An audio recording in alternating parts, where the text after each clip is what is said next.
created everything. Look what a powerful being you are. You did these things, but now you're in a human body, you forget the power you have. What you do is what the whole universe is doing at the place you call here and now. You are something the whole universe is doing in the same way that a wave is something that the whole ocean is doing. You're doing it. Doing what? Using your imagination. Welcome to Metamystics, where you don't know what you don't know. My name's Jonathan. I'm Sean. And tonight is going to be a fun time. We're going to learn a little bit about paganism and certain pagan holidays and certain Wiccan holidays and just autumn equinox stuff. We're going to get a little ritualistic and informed a little bit. And also, there's a lot of deeper meaning behind a lot of this autumn equinox kind of stuff too, which we're going to get into as far as the Orphic mysteries and the Eleusinian mysteries and all the different mystery schools of the time and how they told stories like this to almost like, you know, this is the story for everybody, but deep inside of the actual story itself holds mysteries itself too. Oh, that's great. You know, and just having Mario on recently as far as like the symbolism goes and everything else. And, you know, a story can hold a lot of symbolism and things that you can really apply for yourself, you know, hearing these stories. So, yeah, man, I'm looking forward to it. Yeah, dude. There's always deeper meanings that are conveyed, you know, to the initiated.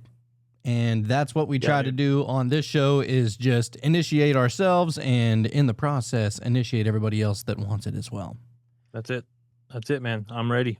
Yes. So first off, this is going to be what I thought was called Mabon or Mabon. Turns out, wrongo, because it's actually it's a Welsh thing. It started out like as a Welsh thing, right? Mabon. And where you know what? I'm just going to share the screen and I will show everybody how it's supposed to be said. This is actually from a Welsh person. So if anybody can say it, it's going to be her, right? Definitely. That being said, before we get into this, I do want to say if anybody wants to be able to join on the live shows like the one we are doing tonight, it's every Wednesday night at 9 p.m. Central. Just sign up for the Wonder Wednesdays tier or higher, and you'll get access to be able to join us here every Wednesday night for literally ever. Like this is our Wednesday night. It's awesome, and we look forward to it every time. But if you go over to Patreon and click that link, you'll be able to join. You'll also be able to listen to the show completely commercial-free. You'll be able to see all the video. You'll be able to comment and join the community and or join the one, as we like to say. And you'll be able to slide into our DMs. Maybe you have a show suggestion or something like that. We have multiple different tiers. If you're not into joining on, you know, the live shows or on Wednesday nights, but you want to have access to all the shows, there is a tier that is $3.33. I think that's literally like as cheap as we can possibly go on the app. And so we wanted to make it accessible to everybody. And so, yeah, we got a little something for everybody. So go and check it out. And we appreciate all of the ones that are already doing so. Yes. As White Boy Wizard just said, Wednesday is the medicine. Yeah. And I agree with that. Yeah. I feel myself healing every Wednesday night. Oh, yeah. I need these just as much as everybody else. Real shit. I get prettier every week. Yes, you do, actually, sir.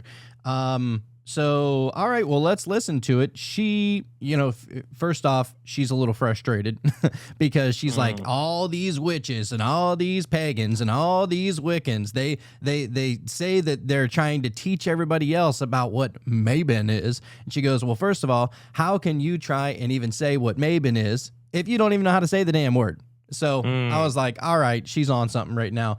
So I skipped past that part and we're going to get to it right here. And here is how we say it. To be clear, company do not have an issue with you referring to the autumnal equinox with this name. We have an issue with how you're saying it and how you're going about talking about it. If I hear one more person say Mabon or Mabon, I might rip my hair out. How can you claim to be celebrating a holiday and the deity you don't know anything about? Because if you did, first of all, you'd know his name is Cymraeg, and Cymraeg is a phonetic language. All of these letters only make one sound every single time you say them. And it's not the sound you keep assigning them. M-A-B-O-N. Mabon. Mabon. Stress the map. Mabon. Mab means sun, on is a suffix indicating divinity. You'd also know that Mabon ap Modron is the divine son of the divine mother. He's a deified figure here in Cymru, and he makes appearances in our mythology and our... Okay. So Mabon. Mabon. All right.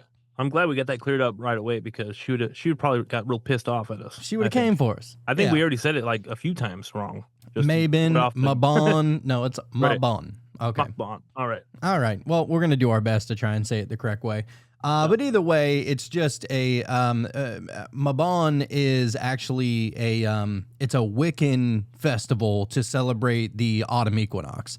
So I thought, hey, is there ever a better site to go to for this kind of stuff than the pagan grimoire? I don't know. I don't think so. So, and as you'll see right here, it's actually, so Mabon is on the Wheel of the Year calendar. This is a Wiccan calendar. And you'll see that, all of the ones that we've talked about, you have Yule, which is December 20th to the 23rd. And it's not, for 3 straight days. It changes every year with the procession and all this stuff. Right. Mm-hmm. So this is why you hear like the Yule tide and all this stuff. Right. It's right before Christmas. Imbolc is between February 1st to the 2nd. Ostara is March 19th to the 21st. Beltane is April 30th to May 1st. And then you have Litha or Midsummer is June 20th to the 22nd. This word right here, I had a little trouble. But it is pronounced, I believe, Lunasad or some shit like that. Or actually, no, I looked it up earlier. Lunasad. Yeah.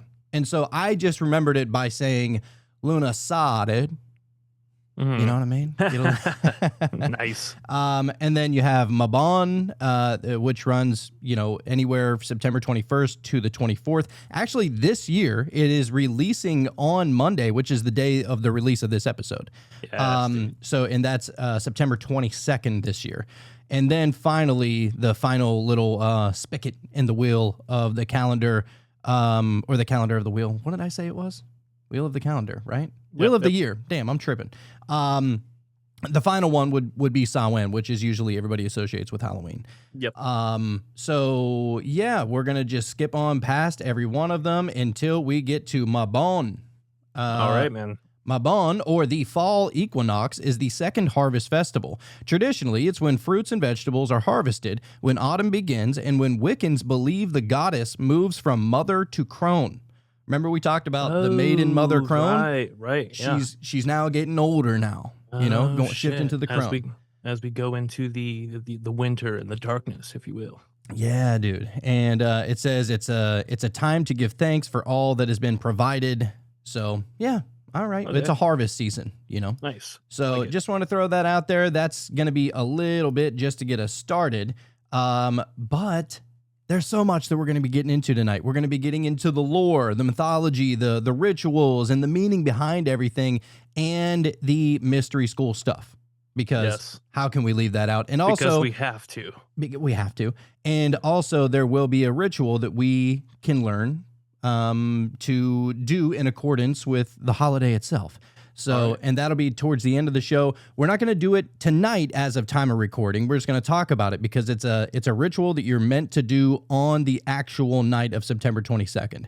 So if you're listening to this the day that it comes out on the podcast, then you'll be able to. Well, unless you're listening to it on the Meta platform, then the next day. But either way. All right. So, Mabon. Tonight we gather at a sacred threshold in the turning of the year. The day and night stand equal, and we enter into the balance of Mabon, the autumn equinox. The fields are heavy with their last harvest. The leaves begin to turn, and the light of summer gently yields to the shadows of fall.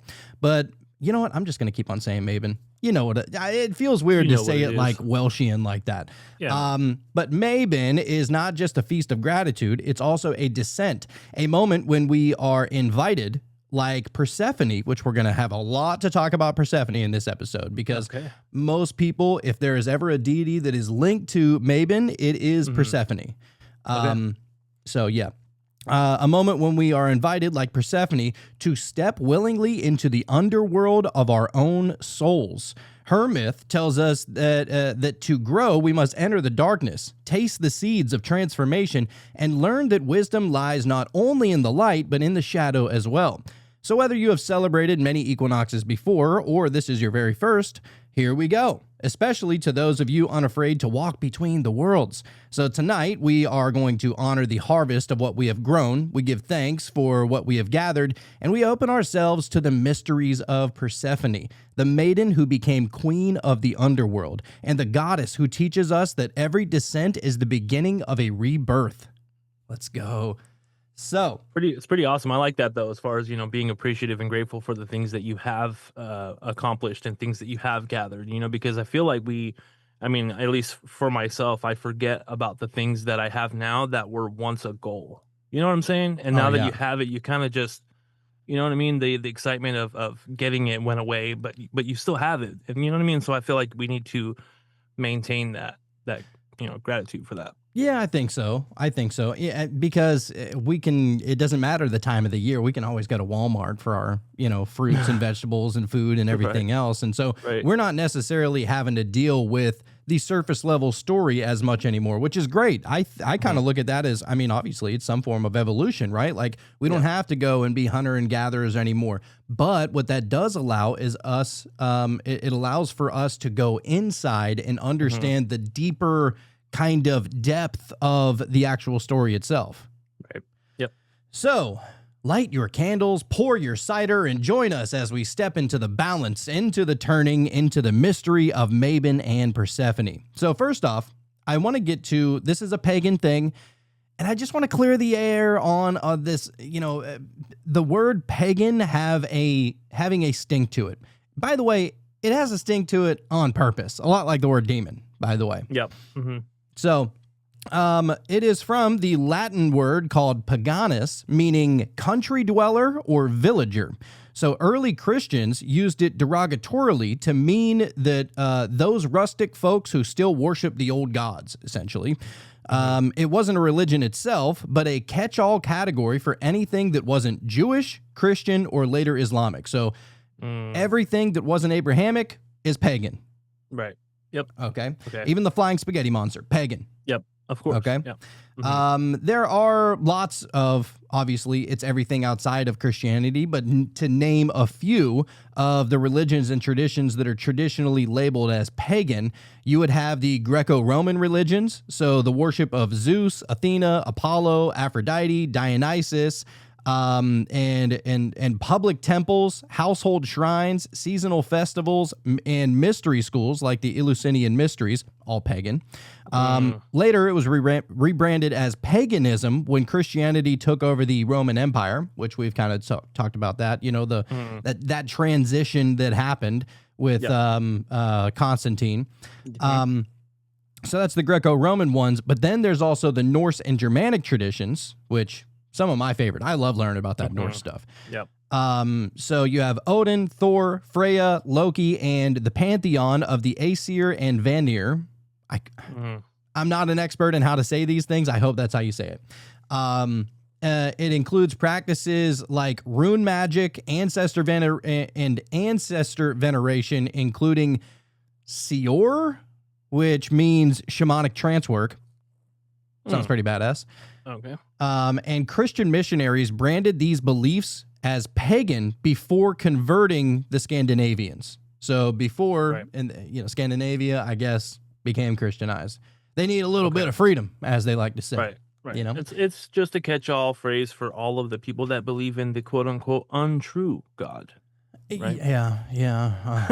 They had to do it that way. And I find it so strange about how people were worshiping these deities and doing these rituals and everything for literally thousands of years. And then Christianity comes along and says, that's the devil. That's the devil in disguise, actually. Wrong again. Oh, yep. my mama said. So then you have, of course, your Celtic and Druidic spirituality. The worship of deities tied to the land, whether we talk about Brigid, Lugh, or Cernunnos. There's deep seasonal festivals like Samhain, Beltane, Imbolc, and Lunasa. and which included sacred groves, stone circles, and druid priesthoods. Christians casted the druids as pagan priests. All right. Yeah, I always find it funny when, we call something, we call somebody something. It's like, that's an outsider making up a term for something that we don't understand is really what's going on. Somehow it catches on, though. You know what I mean? You get enough people saying it, it becomes the law. It gets the people going. It does. It does. Then, of course, there's your Egyptian religion. So the worship of Ra, Isis, Osiris, Anubis, and Hathor via temple rituals, afterlife teachings, and the Book of the Dead, the Egyptian Book of the Dead. And as Christianity rose in Egypt, these became pagan practices. So you see, it's all pagan, right? Yep. Then, of course, you have your Mesopotamian and Near Eastern religions, such as Sumerian, Akkadian, Babylonian, and Assyrian traditions. So Ishtar, Marduk, Enki, Shamash, and countless others that are included in those religions. Christians and later Muslims lumped these into pagan idol worship. Of course. It's a big no-no, dude. I feel like that there needs to be a reciprocal going on here. If we're considered pagan, what do we call, the Abrahamic religions? We need to come up with a new term.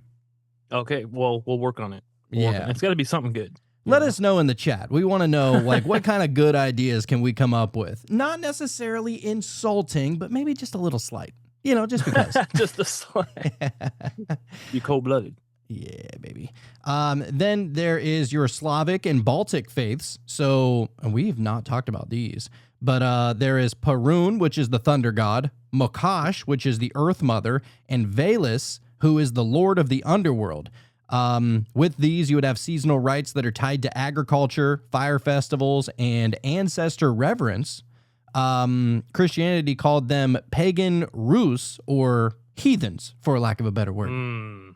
Okay, sounds good. I think it's interesting, as far as like these older cultures and how they found a way to look at the world and almost invent their own god to describe what they see around them. You know what I mean? Obviously, there's lightning in the sky. Oh, that's the god of lightning. He's throwing lightning bolts. It's just their way of interpreting what they experience, and so I don't know. I feel like it's all the same thing, Yeah, I thought that, people usually like to make some kind of slights at how the more ancient people used to label the gods, right? And people take it literal. And maybe you do take it kind of literal, but I don't think it's always entirely literal.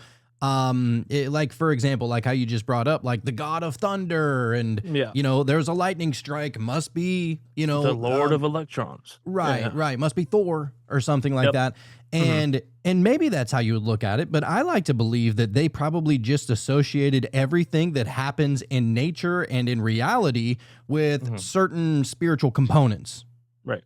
That just makes more sense. If this is a spiritual life that we're living, why wouldn't we label every single thing that we see around us naturally as spiritual? So I like that way. Yeah. So that was the Mesopotamian and the Eastern ones. Then the Slavic and the Baltic. Nextly, we have the indigenous traditions of Europe. So there are animistic beliefs across tribes before organized state religions, reverence for spirits in rivers, trees, and mountains. Right. So even the inanimate objects have some type of spirit to them. Some type of consciousness, I would say. Well, to them, there ain't no such thing as, not living. Right. Or unanimated. So many elements survived in folk Christianity, like harvest festivals or Yule. So they didn't really come after the indigenous traditions of Europe too hard. No. And then you have the broader use of pagan in history. By the Middle Ages, pagan meant any non-Christian or non-Muslim. So Buddhists, Hindus, Native Americans, and even African traditional religions were labeled pagan by outsiders. In Islamic history, the word mushrik, I think I'm saying that right, which means the one who associates partners with God. It carried a similar meaning applied to polytheists and animists. So if you think that rock is alive, well, You think there's more than one God. Right. Yep. That's so silly. Over time, pagan became synonymous with idol worshiper, heathen, or unbeliever. Heathen. That one really, for some reason, just got a good stank on it, doesn't it? It do. Heathen. Yeah. That's like, I'm insulted. I Someone know. calls me a heathen. I'm a little bit upset. And I'm not even sure why. Imagine you are a worshiper of the flying spaghetti monster for a second, right? Yeah. And you label everybody that is not worshiping the flying spaghetti monster as an unbeliever. Yeah. That's crazy. Messed up. That's I mean, crazy. It's true, but it still makes me feel bad. I know. Yeah. That's the point, though. That's the point. If you feel a little guilty when they call you that, you're like, you know what? Maybe I should look into it. Got to beat you up a little bit, Yeah. Yeah. Son, the non-believer. So So they said that in Charlie the Unicorn, right? yeah, dude, classic YouTube. Classic. That's old school YouTube whenever everything was a go. There was nothing being censored. Everything was greenlit. It was a crazy wasteland that I miss dearly. And also that fucking tripping lizard. Do you remember that thing? Drinking out of cups, I think, right? Drinking out of cups, being a bitch. Yeah. That one. Yeah, it's crazy, I don't think I dude. caught that one. If you know, you know. Yeah. Oh, it's a walkway. Mr. Walk Down Me. I'm the walkway. Dude, it's crazy. It's like this Bostonian or New Jersey accent, and it's just like this lizard. When it's actually, the story goes that there was a guy that there was these two roommates that lived together. I believe this is the story, that there was these two roommates that lived together, and the one roommate gave the other roommate like some acid or something like that. And he got like all scared and went to go like hide in the closet. And so he's tripping balls in the closet, and he's just saying whatever comes to his mind and like whatever he's seeing and everything. And so it's hilarious. Highly suggest everybody check that out. It is a good laugh. Absolutely. So Almost anyway, immediately after getting off of this, I'm doing it. you know what? Maybe we'll do it after the meditation. Get real weird. All right. Fuck yeah. So anyhow, the modern reclamation to it. So it's almost like, you call somebody a word as a slight, and then people start taking it on almost as a badge of honor, right? And so where pagan used to be considered, a bad thing, and you don't want to be considered a pagan, right? Yep. Now everybody's like, it's being reclaimed. So this kind of sounds familiar, like when the use of a conspiracy theorist, that was meant to totally just take away any kind of credibility that you have in every word that you say. And now it's like you're taking that back, Yeah, buddy. Thank you, CIA director of the 1980s. We appreciate you, buddy. So today, many people proudly reclaim pagan as a spiritual identity. So, and if you think about it, the term pagan, since it is all-encompassing, it's quite eclectic. Oh, absolutely. Oh, yeah. It's like the original eclectic. Nobody's excluded. Nobody's excluded. Well, except for the Christian. except for the Then Abrahamic. you can't join, Yeah. I mean, unless you're like a Jewish mystic that's studying the Kabbalah, you can come. You can come hang out. Yeah. But so anyhow, the people that are proudly reclaiming it would be the neo-paganists, which is a modern revival of pre-Christian European practices, which is pretty badass. Yep. Wicca and witchcraft. So ritual magic, goddess and god worship, and honoring the wheel of the year. Then there is heathenry and asatru, or asatru. That's what it is. Heathenry and asatru.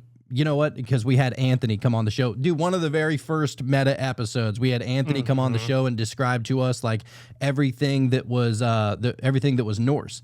And that's what I remember him bringing up that asatru and heathenry, obviously. But so this would be a reconstruction of Norse Germanic faiths. And then you would have Druidry and Celtic Reconstructionism. So this would be reviving Celtic spirituality and rituals. So for many, the term pagan now means earth-centered, polytheistic, nature-honoring spirituality, a word of empowerment rather than an insult. And I kind of look at it the same way. I'll take it, dude. I'm a pagan all day. Pagan, baby. Yeah. All day. And especially if you go all the way back to what we were talking about, like literally it comes from the Latin word paganus, meaning villager. Like, how was that ever seen as a slight in the first place? Yeah, who knows, dude? Who knows? Yeah, dude. But anyhow, all right, now we're going to get into Mabon. So Mabon is the name given to the autumn equinox in modern paganism and in Wicca. It's one of the 8 Sabbats in the wheel of the year. It usually falls around September 21st to the 23rd in the northern hemisphere. Pretty important. Yeah. The equinox marks the moment when day and night are equal in length, symbolizing balance, harvest, and transition. So where it all comes from, allegedly, this is where it all comes from. Some people debate this. They say, look, like the term Mabon and, the wheel of the year and, like these kind of things, they're new. They're not old. But whenever we say Megan or Mabon, rather, it just understand we mean the autumn equinox. Yep. That's what we're talking about. But which is really cool because I think I was looking it up and I think it actually like that very precise moment of where we are at that lineup with the sun and all that is like at 2:50 a.m. Like that's the precise like time, I guess. Oh yeah, it's different everywhere you go too. So and it's funny because I thought it said it was something like on the 23rd, but I guess if it's at 2:50 in the morning, then it would be the following day. But yeah, it depends on where you're at. And so it's all about like where the sun is in accordance with where you are, if you want to get real precise with it. So some people will do a ritual at the precise, like, the 10-minute buffer zone on either side of the exact time that Mabon is supposed to be occurring. So yeah, it's like I said, it's different everywhere, but it usually this time of this year on the 22nd, for the most part. Everybody in the northern hemisphere is going to be experiencing it on the 22nd for the most part. That being said, so where were we? All right, so there is obviously myth and lore around this, and the name Mabon itself comes from Mabon ap Modron. Mabon ap Modron, which is a Welsh god from the, I'm going to fuck this word up, Mabino Gwyn. Okay. There we go. Which means son of the mother. He was stolen away as a child and later freed, this little kid that was the son of the mother. He was stolen as a child and later freed, symbolizing rebirth, loss, and return, descent, and liberation, a story that mirrors Persephone's cycle. Again, we're going to be touching on her again a little bit. All right. And because of this, modern pagans tied this myth to the autumn equinox when light, in quotes, descends and will return again. Yes. The cycle, dude. It's all a cycle. That's it. The equinox is seen as the second harvest festival, the first being Lamas or Lasada. I always fuck that word up. Lasad. Yeah, there we go. I have to say that word in order to remember. Yeah. So it would be the second harvest festival after that in August, and the third being Samhain in October. Symbolically, this is when God dies and begins his descent into the underworld, while the goddess, aka the crone, prepares for the coming winter. Many cultures honor this time. The Greeks linked it to Persephone's descent into Hades, and ancient Celts marked it with feasting and Thanksgiving. So that's a little bit of the lore for you. As for rituals and practices, this is just going to be kind of like an overview. So you have your feasting and gratitude. So, it's right around that time. So you'd want to share a meal from the harvest, whether it is by sharing apples, squash, grains, cider, or wine, and giving thanks for abundance. Then you would have balance rituals. So since the day and night are equal, many practice meditation or ceremonies focused on inner balance. Pretty important. Love it. As for offerings, so some people would leave offerings of wine or corn at your altars or in nature to honor the gods, the spirits, or the ancestors. So, maybe you'd build like a little natural altar out in the woods or something like that. Bring out a little glass of wine or an ear of corn or something like that. Right. And leave it as an offering. And there you go. And another thing too that you can look at that as far as leaving some food out, and because pretty much you're not going to be able to eat that food, and so it's almost like you're saying there's going to be enough this harvest that that we're getting, it's going to be enough to cover us. And so I'm having that belief, that everything's going to be all right. Same with the sharing of the food, sharing food from your harvest. It's saying there's going to be enough, so I have enough to share. Yeah, and that's really it. I mean, it is all around the idea, and I think that these were all just kind of like links that people were using in their own minds. If you really think about it, like, so if you were to do everything you needed to do, like almost like, I have like a pregame ritual every time I get behind the mic before I get ready to start a show. And I didn't even know it was a ritual for the longest time, but I have to do it or else my show, like I'm going to be stumbling all over my words even more than I already do. I'm going to get lost. I'm not going to be able to remember certain words and all this stuff, right? I'm not going to be firing on all cylinders unless I do my 3-step ritual, which is, it's not that crazy. It's just like, I got to make my coffee. I got to, have my little shot of methylene blue, and I got to have my mushroom gummies. And it's just like, that's what I do. That's my little ritual. And I know that if I do that, click in my mind, I'm going to be on. You were performing magic unintentionally. You know what I mean? You didn't even know you were doing it. But if I don't do it, now if the show goes to shit, I know why. Right. You know what I'm saying? And I believe that that's what the idea of doing all these rituals and offerings were back then. Hey, we did the work. We said the prayers, we meditated on it, we built our altar, we called upon certain gods or deities or whatever, and we did everything that we had to do. So now it's just left to leave it up, it up to the gods. And I wonder if too, back then, if there was ever a time where they were going into winter and they really weren't sure, like they weren't completely sure that was going to come back, like maybe this is the last winter, and then it just goes cold forever after this. I'm sure that was always a fear. Imagine, right? Like if you didn't know. Oh, yeah. Yeah, I mean, there's probably, people out there that were just like spreading bad rumors, like evil witches and stuff like that. They were like, it's probably your last one. Right. Like I saw something recently as far as like the first people that went to sleep.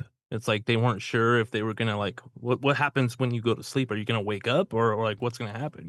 Like you have to have that faith that hopefully I'll wake up after this. Yeah.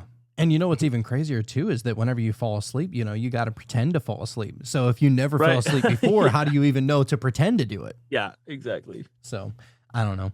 And that's really like the crazy thing about like existence in general. Like, was there a man or a woman that first started like fully grown, or was it a little bit, you know what I mean? Like, how did it all start? Like, who am I? Where did I come from? Like, we can hear myths all day, but I don't think we're ever going to actually really know, like, what came first, the chicken or the egg. No, I don't think so.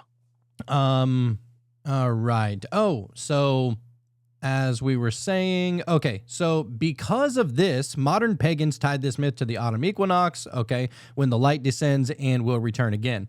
The equinox, I'm sorry, I already said that. Symbolically, this is when the god dies again in his descent into the underworld. Many cultures honor this time. The Greeks linked it to Persephone's descent into Hades, and ancient Celts marked it with feasting and Thanksgiving. I had already said that. I am tripping We're gonna have to learn about this Persephone. Yeah, and we will. Yeah, it's gonna get awesome. So yeah, you have your offerings. Then if you're decorating your altar, you would want to use autumn colors such as red, orange, brown, or gold, which is what would be available in nature if you're setting up your altar in nature anyway. You might want to build a cornucopia or have some apples and pumpkins and acorns and pine cones and leaves. Just nature in the fall time. As for divination, you can use tarot, runes, or scrying to gain insight as the veil between the seasons thins. Oh. So, yeah, all of these different wheels, or all of these different little sections on the wheel, it's all like little kind of lifting of the veils. Oh, yeah. I wonder if that was why I saw some weird stuff in the sky last night, dude. Like, it felt like there was something going on. Like, the veil was definitely thin. Hey, dude, I think it's just always thin now, It stays thin. Then also you would want to have like, charity and sharing. So giving away food, clothing, or resources as an act of spiritual harvest. The symbolism would be balance, gratitude, sacrifice, death and rebirth, and preparation for darkness. So the deities that are most commonly associated with Mabon would be Mabon, as the story we heard earlier, Persephone, Demeter, Dionysus, Inanna, and Morgan Le Fay. Oh, I've heard that before. I never looked into that yet.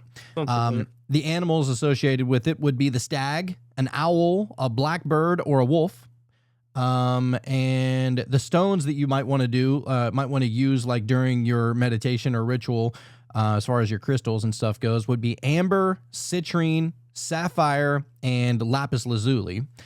As for the herbs and the plants, apples, grapes, ivy, oak, sage, marigold, and sunflower.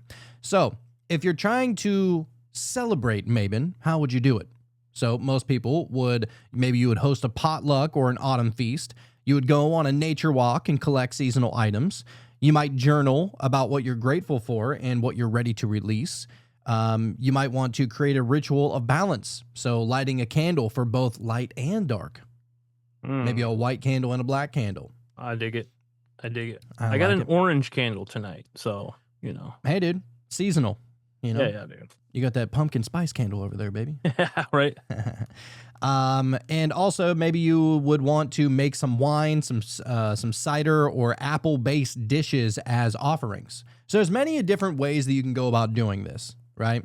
As we said, I mean, it literally encompasses so many different forms of spiritualities and religion and everything else. It's almost like becoming eclectic, putting it all together, and you're still going to get something out of it. Oh, absolutely. And like they were saying, like you can make like apple pie and things like this. So, like you can make really any dish you want that has to do with like your harvest or things of that season, and whip something together and just do that every year and make like a tradition out of that. Yeah. As the witch that we had last week, she was just like, look, whatever you got in your kitchen, like it doesn't. That's exactly what a witch would have done anyway. Yep, exactly. And then I asked her, what about Tony Sachery's? Hopefully she didn't take offense to that one. I don't think she did. She was a cool girl or cool woman. So, all right. And then you would want to, this is an interesting one, perform a harvest meditation. So you would visualize gathering what you've reaped spiritually this year. Okay. That's a good idea. Just to be thankful. Oh, yeah. As for other deities that may also be associated with the myth, before we get into your girl Persephone, another one would be Freyr, which is a Norse deity. Yep. So Freyr is linked to the autumn equinox, also known as the god of fertility, harvest, prosperity, and peace. She's the ruler of sunshine, rain, and agricultural abundance. And offerings to Freyr at the harvest equinox ensured enough food through the coming winter. So, beautiful. Perfectly aligns, right? Yep. In some of the sagas, a boar sacrifice was tied to harvest rituals, symbolizing the sacred boar, also known as, I'm sure I'm going to butcher this one, Gulen Bursti. Nailed it. There we go. Maybe I nailed it. I don't know. We don't know any better. So now this is where it's going to start getting a little juicy. So your girl Persephone. So she's also known as the queen of the underworld and goddess of spring. She goes down to Hades, right? Or goes down to basically hell, and she's stuck there for a little while. We're going to get to the whole story. Right. So Persephone, also called Kore or Kore, Kore, I'm not sure how you'd say that, but it just means maiden, is the daughter of Zeus. She's the daughter of Zeus, who is the king of the gods, and Demeter, who is the goddess of the harvest and fertility. So that would be Persephone's parents. She embodies duality via life and death, light and darkness, and innocence and queenly power. So in Greek myth, she's one of the most important figures for explaining the cycles of nature. So now we get to the abduction myth that's tied to Persephone. So one day, while picking flowers in a meadow, Persephone is suddenly swallowed up by the earth. Hades, the god of the underworld, emerges in his chariot and abducts her to be his queen. Demeter, stricken with grief, that's the mother, searches the earth for her daughter, neglecting her duties. As a result, the crops wither, famine spreads, and the world freezes into a barren state. So because Demeter went, kind of took a couple of days off. Remember, Demeter is the goddess, the goddess of harvest and fertility. She took days off to go and try and find Persephone, and that caused everybody's crops and everything to go to shit. Right.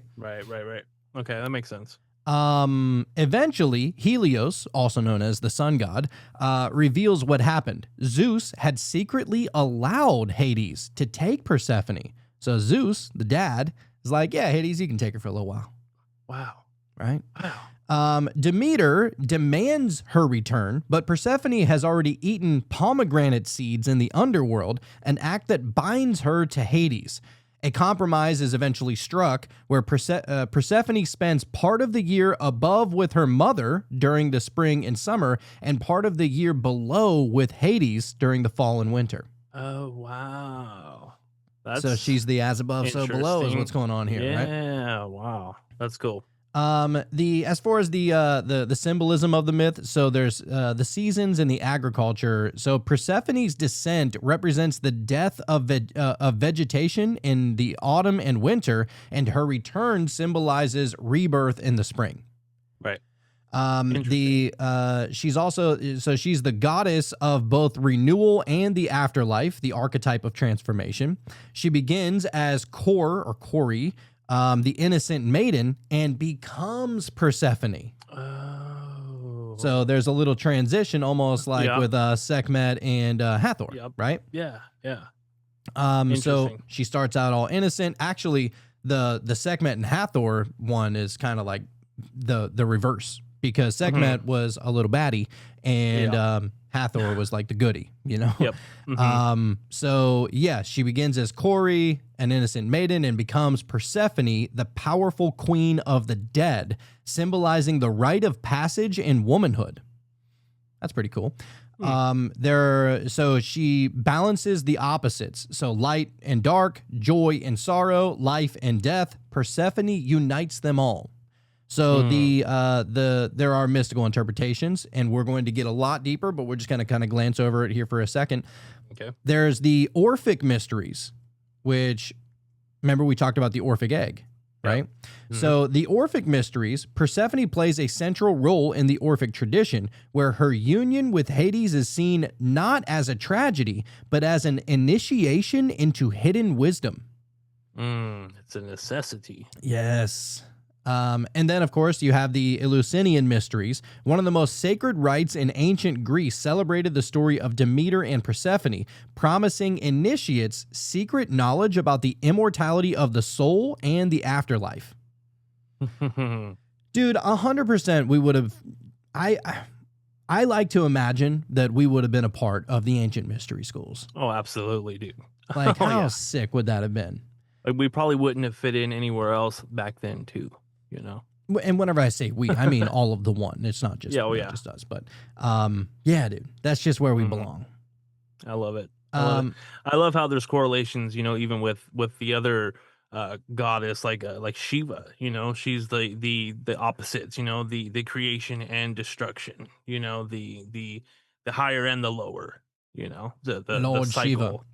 Shiva. Yeah, actually, there's a statue of Lord Shiva right outside of the CERN headquarters. Yeah, and, interesting. And then there was like a weird ritual that just so happened over there like a few years back. Oh, and really? A bunch of people Who like was dressed... responsible for that? Well, the ritual. You have to, like, in order to even get into the building of the main building of CERN, it's a campus. So you have to already, like, they don't allow inside or like outsiders to even have access to like where this statue is. Right. Saying. Yeah. It's literally in the center, of everything. Yeah. Right. So, they had like a bunch of hoods on, and I don't know if it was a real sacrifice or if it was a play kind of sacrifice, but yeah, it was a bunch of people with hoods, and then there was this girl that like got pulled up to the middle, and they stabbed her in the heart. Like I said, I don't know if it was real or not, but they stabbed her in the heart and then started dragging her body. It was a weird one. Oh my god! Yeah, right around. Wizard, what do you got to say about this? They commented and said that it was just a fake mock ritual and that they were just kidding. But dude, when they stabbed that chick, that is one of the most blood-curdling, fucked up things I've ever heard in my life. Yeah, Oh, dude. So there's a video of this somewhere. Yeah, yeah. Oh, yeah. Oh, okay. Me and Jacob actually watched it. I want to say like a month ago on the cult. Pretty Interesting. wild. Yeah. Interesting. So whether it is a mock thing, look, if it's a mock thing, I think it's cool personally. But yeah, if it's an actual sacrifice, I'm trying to figure out, not to cut you off, I'm like trying to figure out what the purpose was. What were they trying to, you know what I mean? What were they making that offering for? What were they trying to get out of this thing? Well, I mean, it was right outside of the Shiva statue. Right. So Exactly. I don't know, maybe they were doing some kind of sacrifice or offering to Shiva in a way. Right. Well, yeah, Um, obviously, but like what for? You know, like what are they trying to achieve here? Well, I mean, CERN is known for the Large Hadron Collider, right? Like where they're trying to just like send atoms at like the speed of light towards each other and see what the fuck happens. Some people think that that they're like trying to open up a black hole. And some people argue that they already did, and we're just living out the last days. So there's that. Okay. All right. Yeah, dude. Because I was kind of thinking, you know, like as far as the Hadron Collider goes, is, you know, I feel like that they're trying to figure out like maybe the God particle, or they're trying to figure out the creation, or the, you know what I'm saying, like where we come from. And so maybe the creation and destruction god, goddess, whatever you want to call it, Shiva, you know, they're doing a ritual to maybe have a little more success at trying to fucking get this thing to work, you know? I mean, it's possible. It could just be a bunch of Illuminati people, you know, could be that. Yeah. But anyhow, let's get back to it. So we talked about the all right, so then we got the mystical interpretations. We talked about the Orphic and the Eleusinian. Finally, there is a psychological archetype in which Carl Jung brings up, which I was so happy he got a little shout out in this one. So in that psychological kind of way, Persephone represents the shadow journey, the part of the psyche that must descend into darkness to awaken higher consciousness. Dude. Yeah, I baby. love it. Otherwise known as shadow work. Yep. There are symbols of Persephone. So if you're trying to, you know, include her in a ritual or something, you would maybe use a pomegranate. A pomegranate represents fertility, binding, and life through death. Flowers for innocence and allure, because she was Corey before, right? And a torch guiding the way through darkness, which is often held by Demeter in her search. So her mom holding a torch, that's one of the symbols that you would use maybe on your altar or something, right? Oh, okay. As far as the seasons, she literally is the turning of the year. So that's pretty cool. Then you have your esoteric lessons of Persephone, the descent as transformation. So to grow spiritually, one must descend into the shadow like Persephone did into the underworld. There's a union of dualities, so she embodies both maiden and queen, showing us that true wholeness comes from integrating opposites. Makes sense. There's a cycle of being, so her myth teaches the eternal rhythm that nothing truly dies, it only transforms. As nature does. Yep. Then there's the initiation. So like the initiates of the mysteries, Persephone's abduction symbolizes the soul's journey through darkness toward enlightenment. Persephone is like a cosmic key of sorts. She unlocks the deep mystery schools of the Greek, the esoteric truths of initiation, and even Jung's psychology of the soul. So now we're going to get a little bit deeper into these three mystical, like mystery school lessons. Or lenses, rather. So first off, you have your Orphic mysteries. So Persephone as the initiator into hidden wisdom. So in the Orphic mysteries, stemming from the teachings of the mythical poet Orpheus, centered on the soul's divine origin and its imprisonment in the material world. So in these teachings, Persephone is seen not just as a victim of abduction, but as a divine gatekeeper of wisdom. Her marriage to Hades represents the union of spirit and matter, light and darkness. See what I'm saying? Why listen to the surface level story? It's cool, you know, that's what you tell to your kids at night, you know? Right. But like, I don't know. Anyway. The goods are a little deeper than that. Dude, so deep. I love it. And so there's Orphic hymns often invoke Persephone as the one who grants gnosis or hidden knowledge to the initiates. She has the power she has power over reincarnation and the soul's cycle of rebirth.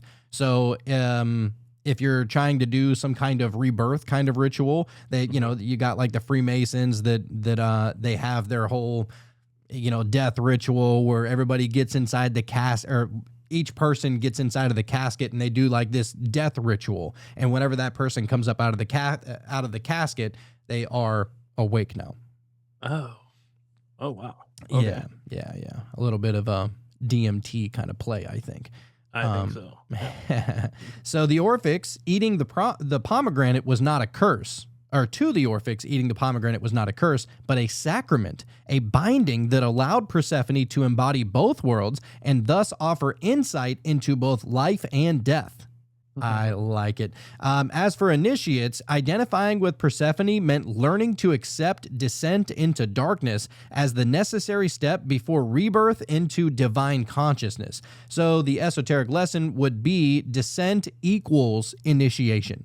I mean, that. We've all experienced this, you know what I mean? That awakening, that dark night of the soul or whatever you want to call it, I'm so happy you said that. Something just didn't line up with what you thought, and so all of a sudden you have to go down deep, dude, and just fucking refigure out everything almost. Yeah, for sure. And so the soul must pass through the underworld to awaken to higher wisdom, just as Persephone became the queen of both realms. So that's pretty badass. Then, of course, you have your Eleusinian mysteries, where Persephone, you have Persephone and the promise of immortality. So the Eleusinian mysteries were annual secret initiations held in Eleusis, outside of Athens, honoring Demeter and Persephone. These rites were so sacred that revealing them was punishable by death. Whoa. So from what historians have pieced together, the central drama reenacted Persephone's abduction and return. Initiates were symbolically taken through the darkness of death and then shown a great light representing rebirth and eternal light. Holy shit. Oh my God, it gets even better. So the rituals included kykeon, which is a sacred drink. That's where you're going to have like the mushroom kind of ritual there. I don't know if it's mushroom, but what was that stuff that was always at the bottom of the drinks in the chalices?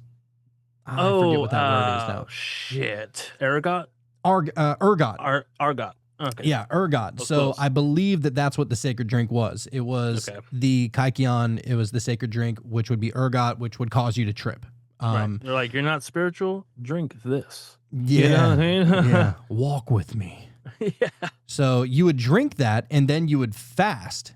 And some scholars believe that kykeon contained psychoactive ingredients that induced altered states, allowing participants to experience Persephone's descent firsthand.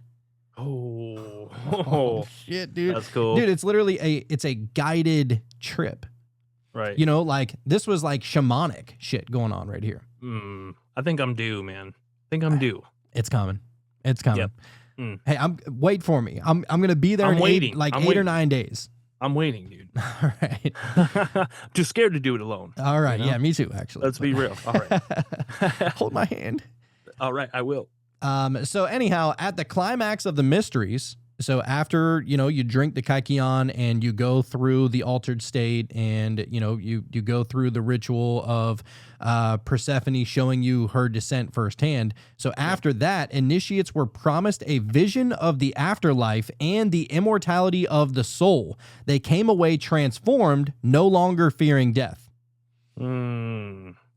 Crazy. Dude. Old school. Everybody got weird back in the day, just as we do now. They've been getting weird, dude. They stayed getting weird. So Persephone here, so whenever they saw Persephone, they saw her as the savior goddess, bridging mortal life and eternal existence. She was both the mourner as Kori and the redeemer as the queen of Hades.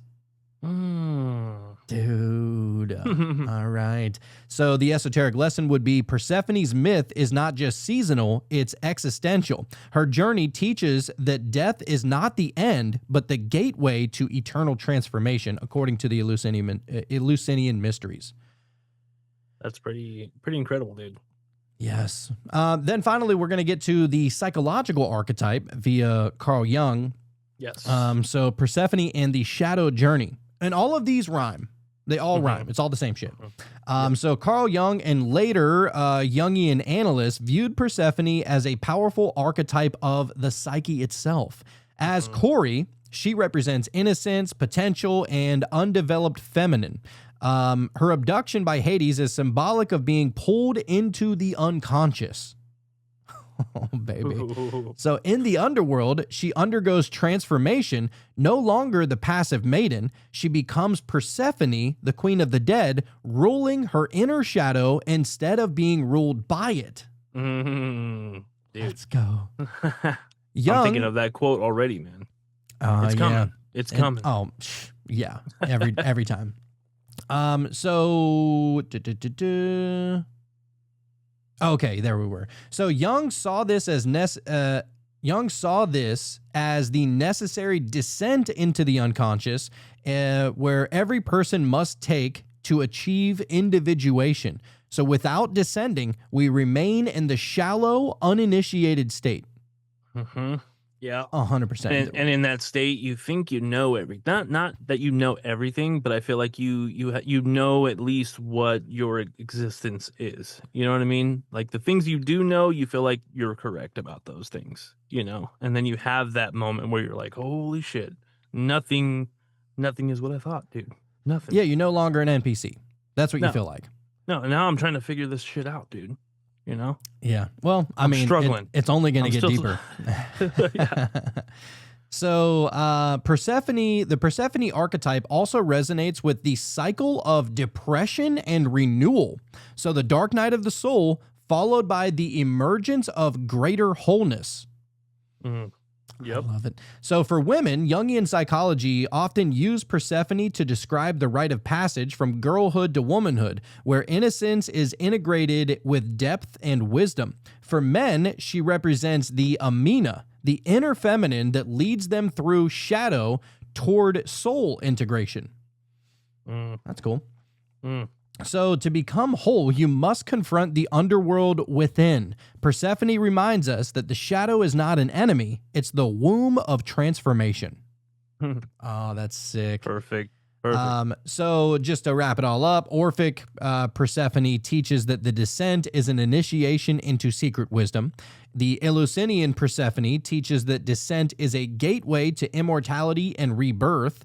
And Jungian Persephone teaches that descent is a psychological necessity for wholeness. Perfect. I like all three of them. Perfect. So now we're all right. Is it that time already? Wow. Okay. Well, it is time to get ritualistic up in here. Let's do it. My candle's lit already, man. I'm ready. Is it? Let's go. You know what? Do I have my lighter around here? Let me light one of these bad boys while we're at it. Get it going, dude. Get it going. I only got a white candle, but hey, it's good for everything. It's universal. Oh, did you see that? That was weird. So what you'll need is a candle, preferably gold, red, or black for balance of light and dark. So you can do gold, red, or black, or you can do a balance of light and dark, which also work. So maybe if you have two candles, a white and a black, or something along those lines. I would imagine that even like a red and a yellow would be good too. Yep. You know. So then you might want to use a pomegranate or an apple. Either one works fine. If you can get your hands on a pomegranate, it would work better for the ritual, I would think. That's what she's most commonly associated with. She was, literally why she had to be stuck in the underworld was because she ate pomegranate seeds, which attached her there. Yep. But you can look. The mind is a powerful thing. So if an apple works for you, it works for you. Then you would need a bowl or a cup of water to represent the underworld's depth. Oh, that's cool. That is cool. And then, of course, seasonal items like fallen leaves, acorns, grapes, corn, or whatever you have on hand. And optional would be to have a journal to write in for reflection. Okay. Okay. All right. So if you have all of those, and if you don't have them, pause the episode, take a little trip to the Dollar Tree or something, you know, or to well, you can't get a pomegranate at the Dollar Tree. Go to Walmart or whatever and get you a little pomegranate or an apple or something along those lines. It would be fun, especially since this is coming out on the day of Mabon. So, you know, if this could be everybody's first like real Equinox ritual. Yeah. Yep. So firstly, you would want to set the space. You'd want to find a quiet place, preferably with natural light. So sunset would be perfect since it mirrors balance tipping into night. Okay. Makes sense. So maybe around 8 o'clock, 7:30, somewhere in there. You would place your items in front of you like a small altar. So it didn't even have to be in an altar. Maybe you just a windowsill is what I used. I used my kitchen windowsill. Because I have a tiny little apartment, and you got what you got, you know. Then you would have your balance invocation. So you would light the candle, and you would say this. Once you light the candle, you got everything out in front of you. You say this: on this day of balance, I honor the light and the dark, the harvest and the shadow. As day and night stand equal, so too may my spirit find harmony. Beautiful. Then it gets into Persephone's descent. So you're trying to carry out the whole ritual of her story, essentially, in order to like come in contact, at least like trying to come in contact with the spirit of Persephone. Right. So then you would hold the pomegranate or the apple, and you would cut it open, and you would look at the seeds inside, and you would say this: like Persephone, I taste the seed of descent. I honor the darkness as the teacher, the shadow as guide. I am not afraid of transformation. Then you would eat a seed. You would eat a seed or a piece of it mindfully, like, you know, put it in your mouth, and, you know, you're not just eating it like you would eat anything else. It's more of a ritualistic thing. So you would eat a piece or a seed, and imagining yourself gaining hidden wisdom from the underworld. God, you learn so much more there, man. I'm telling you, you know, in failure and in, you know, going into that darker part of yourself, and you know, you shouldn't be afraid of it, you know. And I think most of us probably are afraid to go to those darker spaces, but I think once you align with it and figure out what that is, man, everything kind of opens up. Oh, know? Yeah. I mean, look, you're not going to get much done spiritually without going to the dark parts of yourself. You know, because I know a lot of people, maybe you just want to forget about it.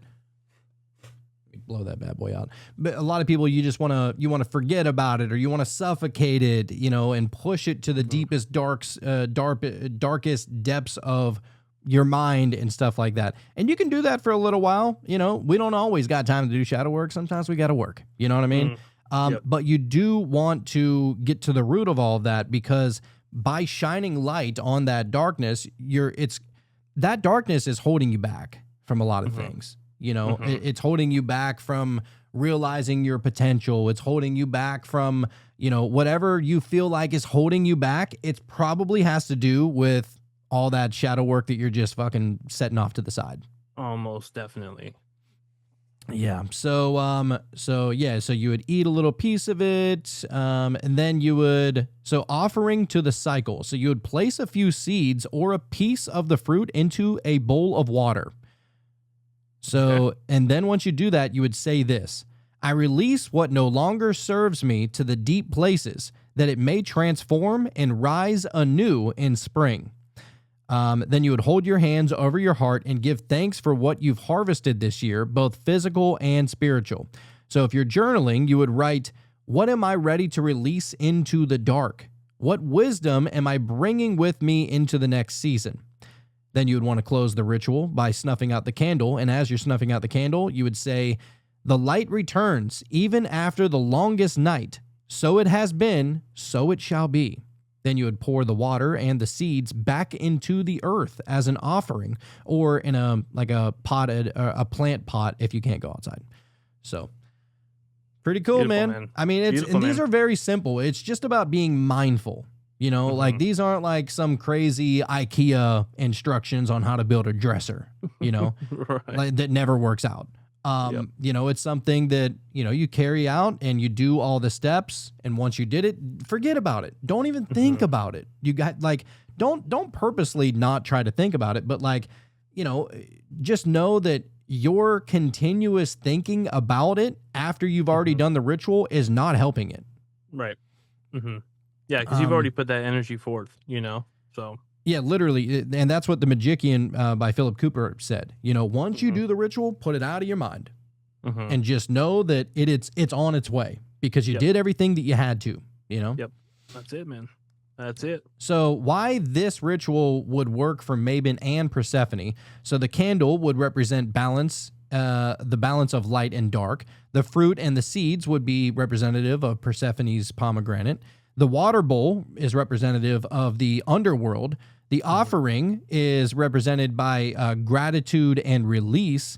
And if you do this on the equinox itself, it aligns perfectly with the cosmic timing, the exact way the ancients would have done it. Yeah, I think these things actually do work. We, my wife and I did one for the blood moon, and we did something about releasing, you know, like basically just trying to let go of any attachments or anything like that. And so we just jotted down some things on a piece of paper, and I had her fold it 3 times away from her, and we just set it out in the moonlight. You know, like these are things that we are no longer going to be attached to. And I shit you not, dude, like the next 2-3 days, like I felt that there was something happening, you know, and I can't quite put words to it, but I don't know, it was almost just like this certain sense of confidence or just knowing, you know, that those things aren't affecting me anymore at the subconscious level. And so I think these things work, man. You're basically training your mind or programming your own mind, you know, because we're all being programmed anyways in some sort of way. And so if you can just reprogram your own mind to work the way that you want it to rather than the way that others want it to, that's it. That's all you're doing. Perfectly said. Yes. And look, you don't have like, and I know what some people are going to say, I don't believe in this stuff. Look, it's not about you believing in it. It's about you being able to convince your mind of it to carry out the ritual to be able to manifest whatever it is you're trying to manifest. It's all mind games. That's really like if you're you know, maybe you're an atheist or you're agnostic or something like that. Look at it like that. Like look at it as these are things that my mind is accepting to be true, and for some reason or another, they work. You know, like there's just it's pretty crazy like that. And just look at it, you know, like understand that you are not your mind. Like we talk about that all the time. You're not your mind, you're not even the body. You're not your body, you're not even your mind, right? And so if you're not your mind, what are you? You're just the observer of your body, and you're the observer of your mind. So look at it like that. You don't need to believe in these deities. You can. I mean, I'm sure it probably works a little bit better. But you know, if you just have to convince your mind that the steps that you're taking are going to have results. And it's wild. I mean, at the end of the day, dude, your mind is the universe doing what it's doing, you know, like you are not separate from the entire universe. And so you just got to convince that thing to show you what it is you want to see. Like today, as soon as I got to work, it seemed like things were just dragging, dude. Like I just felt like time was moving so slow, and I just didn't want to be there today, you know. And I felt like the first 20 minutes of the day was like an hour, and so I almost kept like affirming that, you know, like just in conversation with people passing by, like, oh yeah, today's a slow day, you know.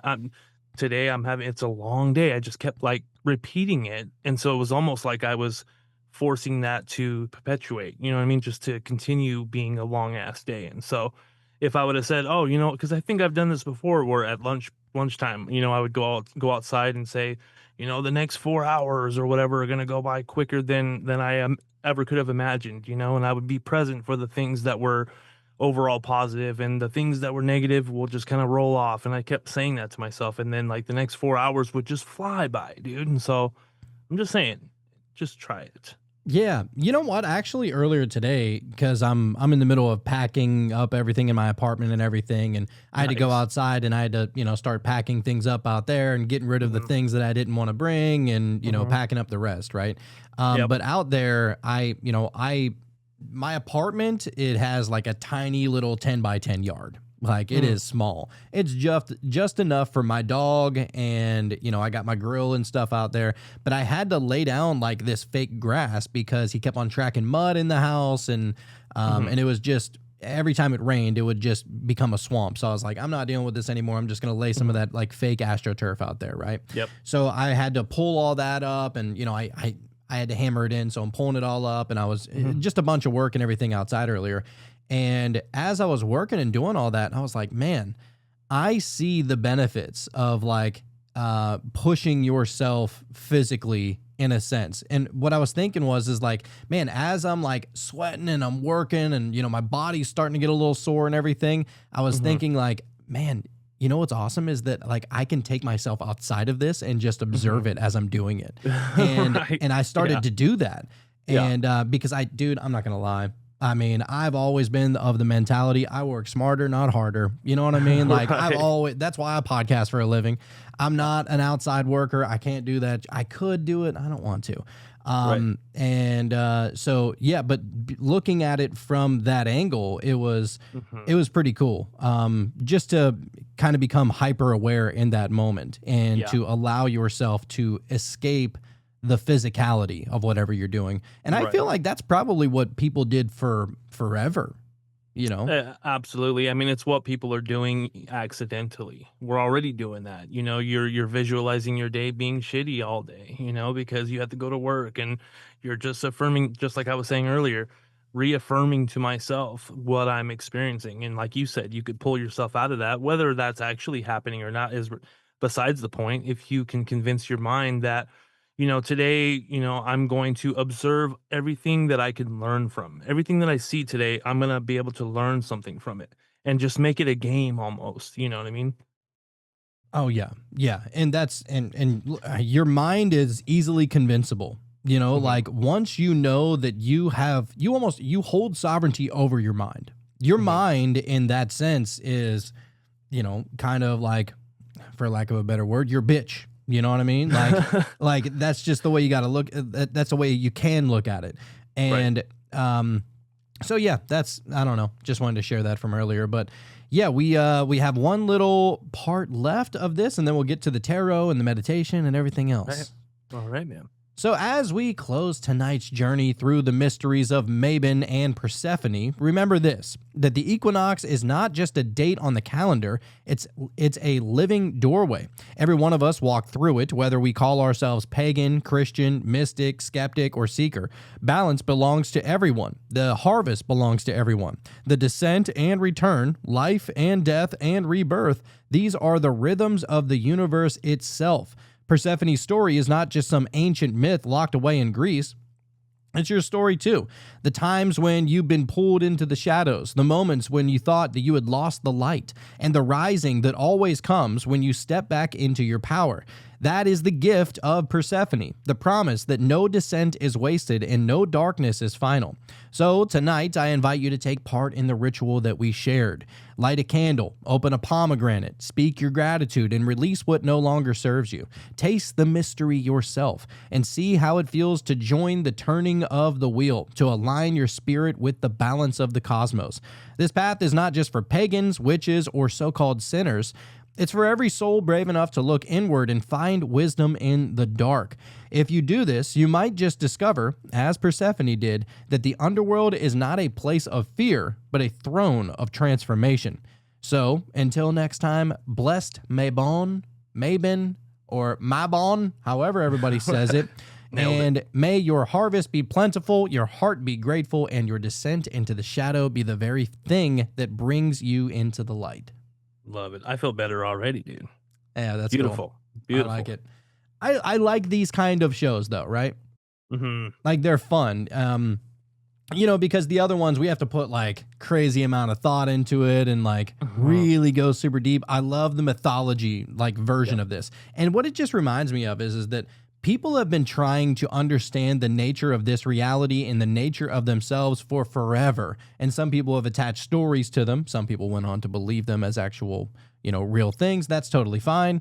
But if you don't get to the actual core of the story, the reason for the story itself, you're not doing a service to yourself. You're not doing a service to the deity or the ritual or the god or any of that. And otherwise, you're just telling yourself bedtime stories if you don't try and really look at its deeper value.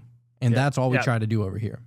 Yeah, because all of that without you is meaningless or it doesn't exist at all. You know what I mean? You're the battery, you're the key, you're the thing that gives that thing power and where you can get some kind of information from it, And so, yeah, man, I love it, dude. I love all this. Hell yeah. White Boy Wizard said, got me bricked up with that last bit there. Yeah, that was fun. Nice. He also said, has Nora been around lately? Feel like I ain't seen her in a minute. It's been a few weeks, Yeah, I we think. haven't seen her in a bit, actually. Yeah. Hopefully she's doing all right. Right. Said, Kyle is 3 times as buzzed as I am. I'm jealous. Kyle. At least 3 times. White Boy Wizard said, I ain't religious, but I'm definitely a heathen. Let's go, baby. Definitely. All day. I'm with you. Wear it as a badge of honor, sir. Yes. But anyhow, Shauno, what is that card, sir? I actually, I pulled one earlier, and then I pulled another one, and then I recently just pulled we got 3 cards tonight. What? Dude. All right. We don't normally do that, but in honor of the Mabon, you know what I'm saying? Like 8 people here. Let's go, dude. We got the first card. We got the strength card, actually. Oh, solid card. Which is actually, if I was to look at this, just going off of what we were just talking about, she's it's a woman leaning over to. It looks like she's petting a lion, and so for me, just my interpretation of it would be like going into that shadow or going into that subconscious mind, that scary place, and petting the lion.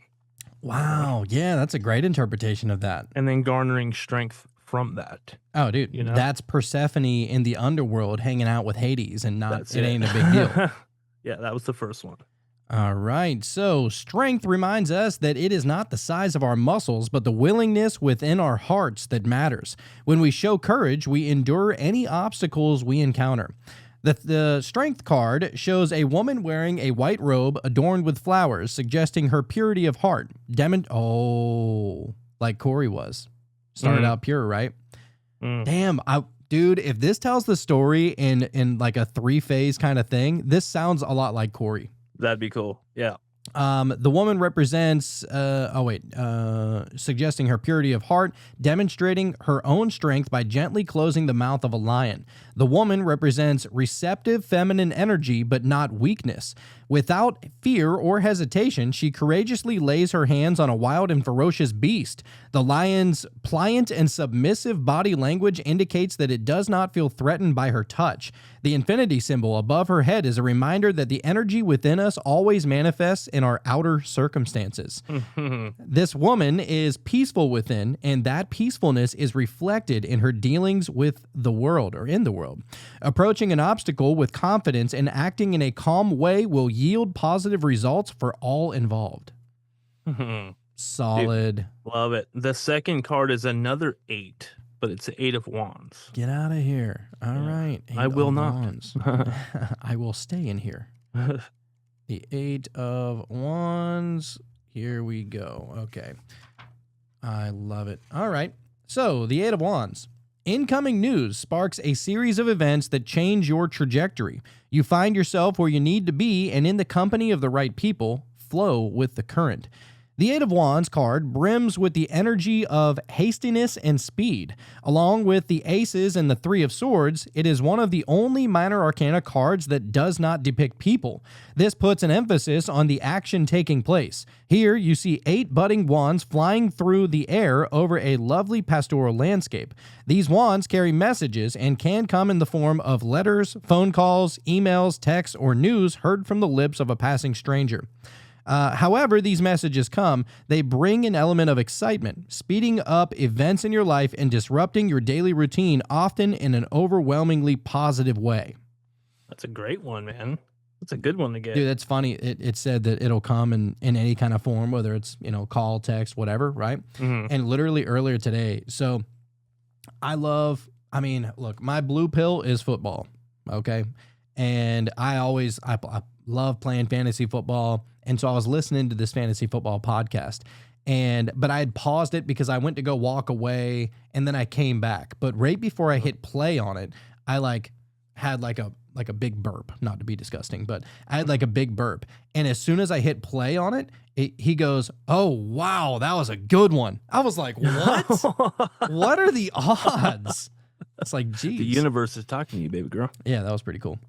But anyhow, all right. So we got the strength and the 8 of Wands. What's next, sir? And then the third one is the 6 of Pentacles. Oh, it's been a while since we got a pentacle. We used to always get them. Yeah. All right, so the 6 of Pentacles.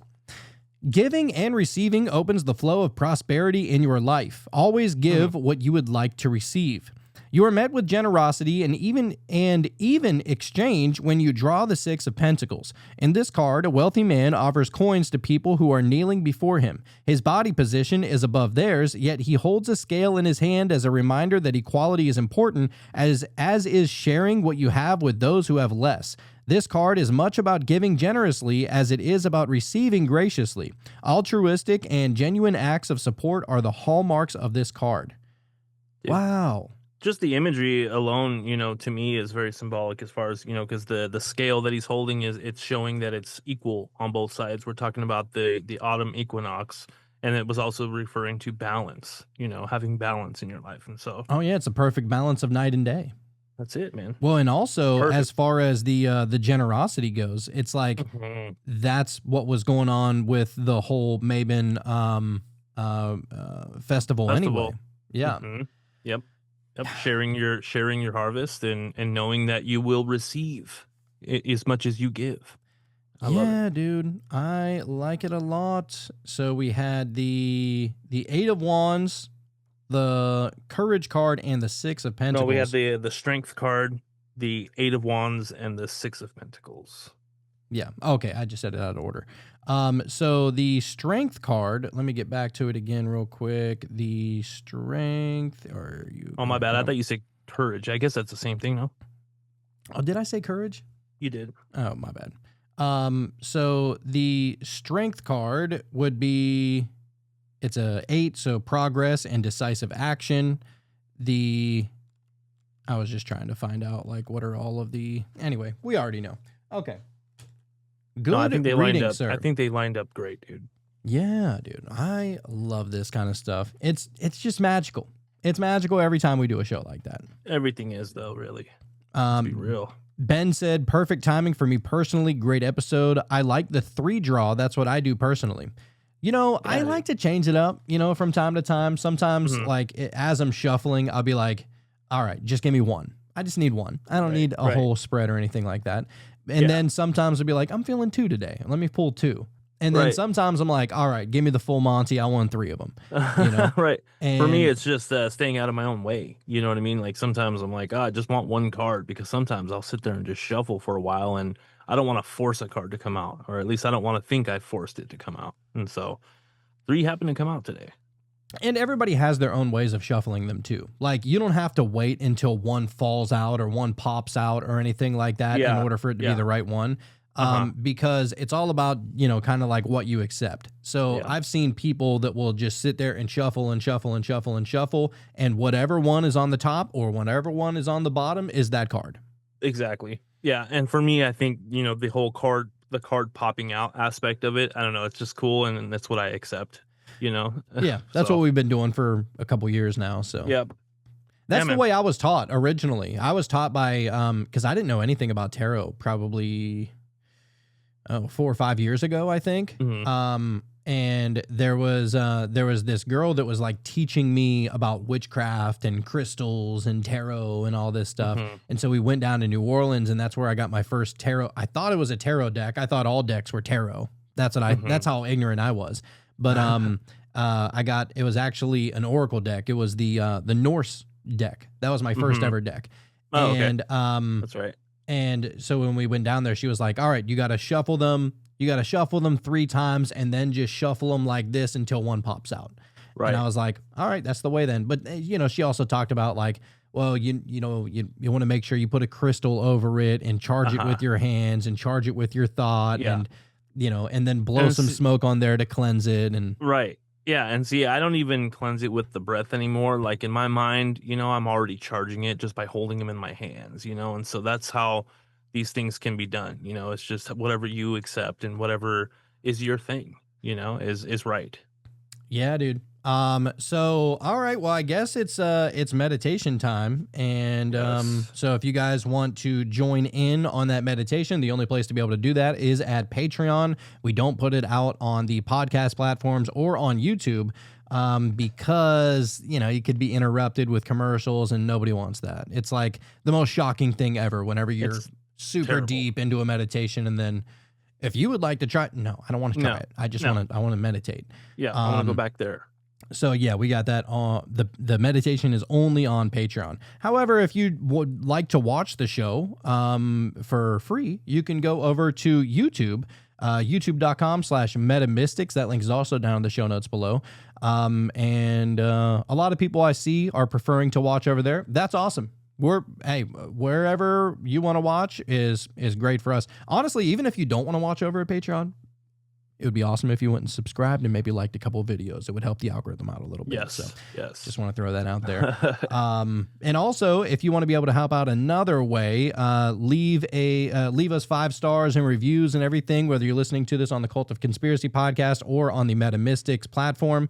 That also helps out. So whether you're on Apple Podcasts or Spotify or wherever you're listening to it, leave a review, helps out big time. And we actually see there's a lot of you that have already done it. And so we really appreciate it.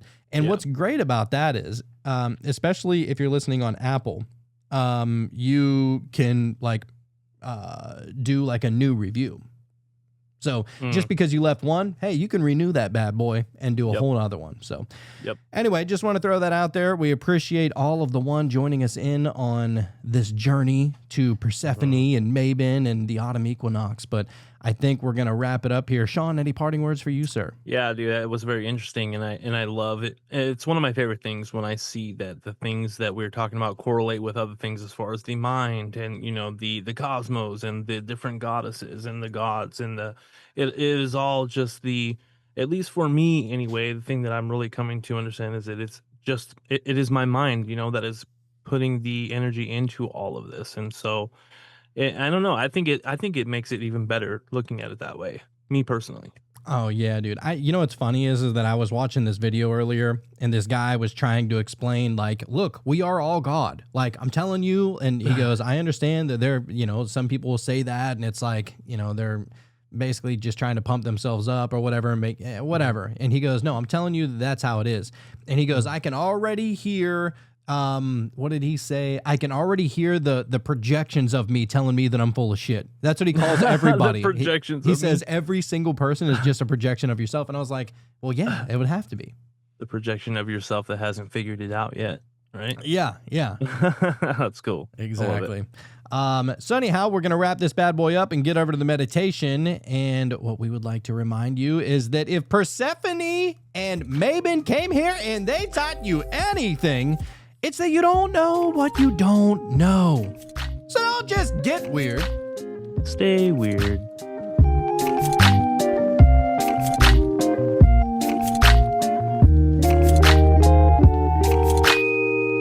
All right, the one that are joining us on this meditation, this is a Persephone affirmation meditation, Simple Witchery by Simply Witchery YouTube channel.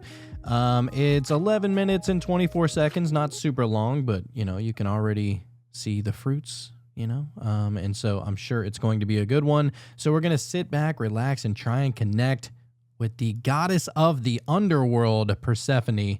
Let's get weird. We're going to start it here in 3, 2, 1, let go.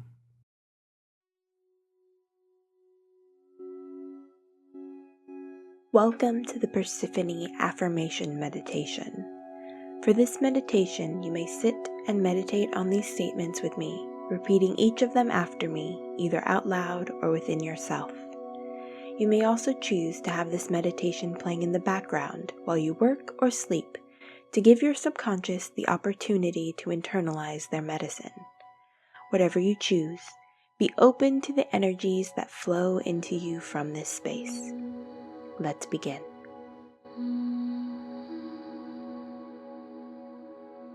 I hold the power to create or to destroy.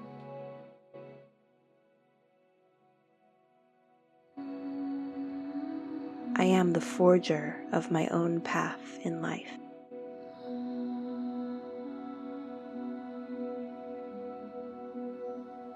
Evil must be destroyed at all costs.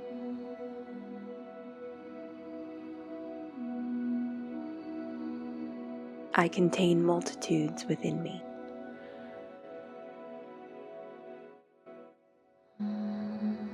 I am beholden to no one.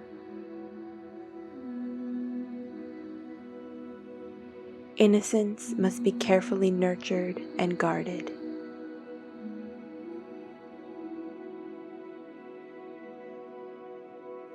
I grow abundantly in all circumstances.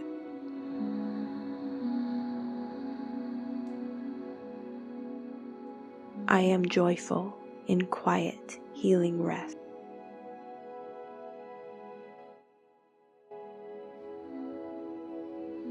My power is only limited by my belief.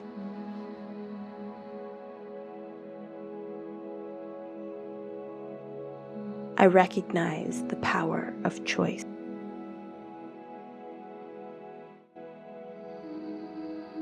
I am a champion of justice. Gentleness must be tempered with unshakable boundaries.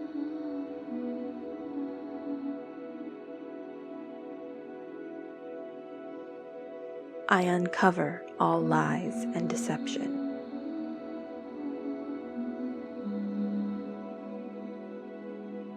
I am a fierce protector of my peace.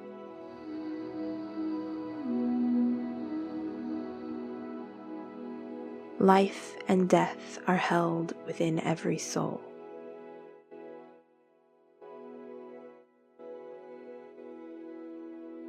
I learn the many lessons that the dead have to teach.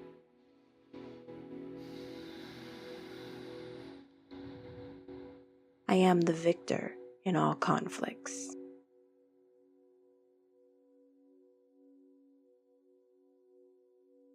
Truth is consistent action aligned with thoughtful words.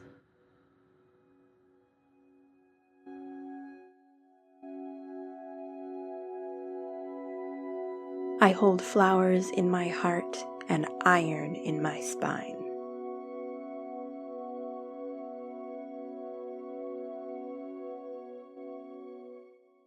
I am as comfortable with the living as I am with the dead.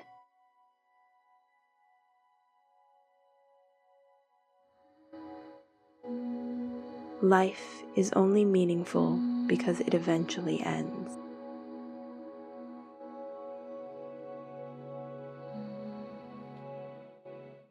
I hold the power to create or to destroy.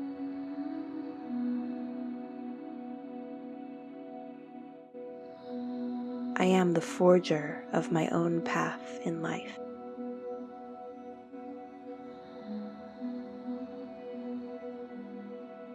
Evil must be destroyed at all costs.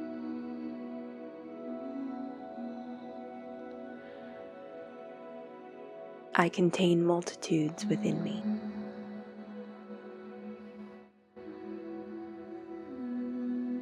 I am beholden to no one.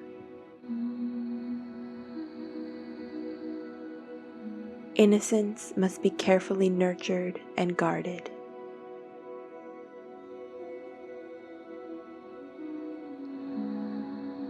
I grow abundantly in all circumstances.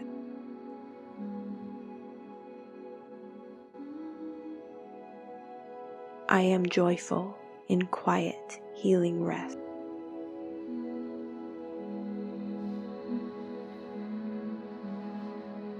My power is only limited by my belief.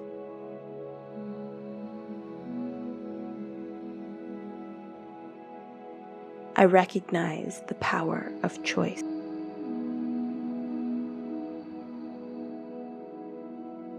I am a champion of justice. Gentleness must be tempered with unshakable boundaries.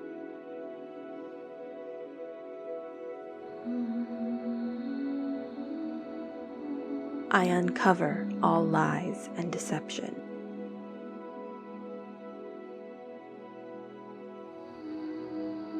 I am a fierce protector of my peace.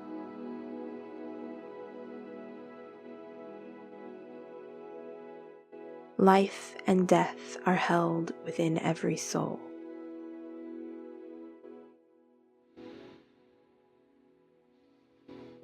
I learn the many lessons that the dead have to teach.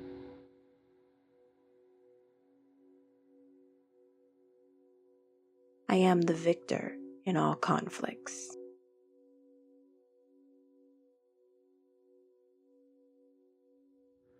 Truth is consistent action aligned with thoughtful words.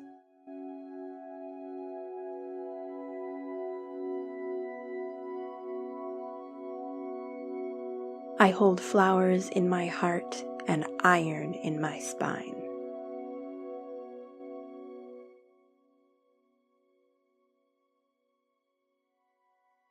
I am as comfortable with the living as I am with the dead.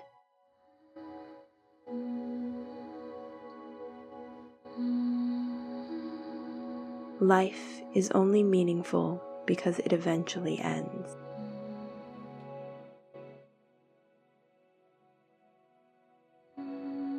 I hold the power to create or to destroy.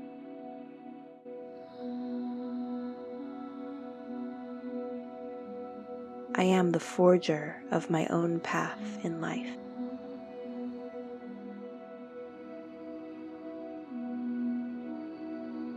Evil must be destroyed at all costs.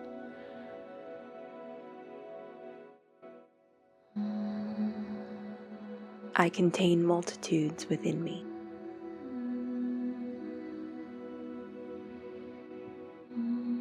I am beholden to no one. Innocence must be carefully nurtured and guarded.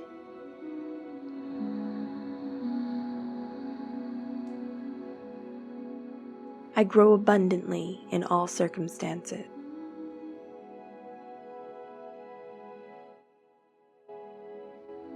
I am joyful in quiet, healing rest.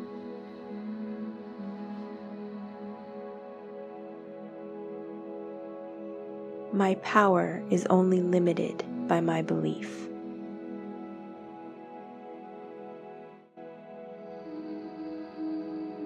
I recognize the power of choice.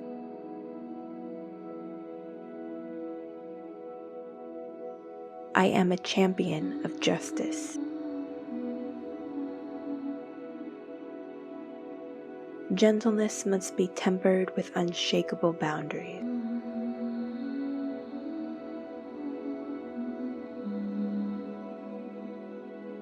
I uncover all lies and deception.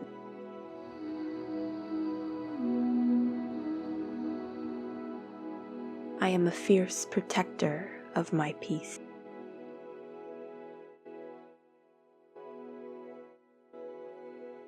Life and death are held within every soul.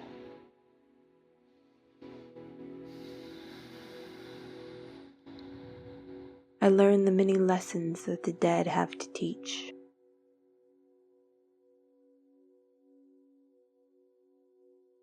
I am the victor in all conflicts.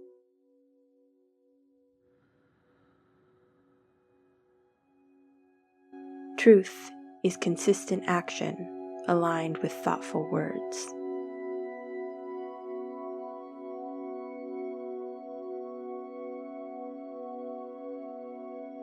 I hold flowers in my heart and iron in my spine.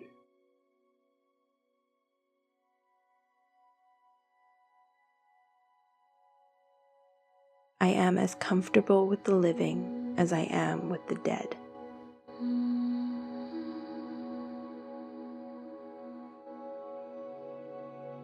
Life is only meaningful because it eventually ends.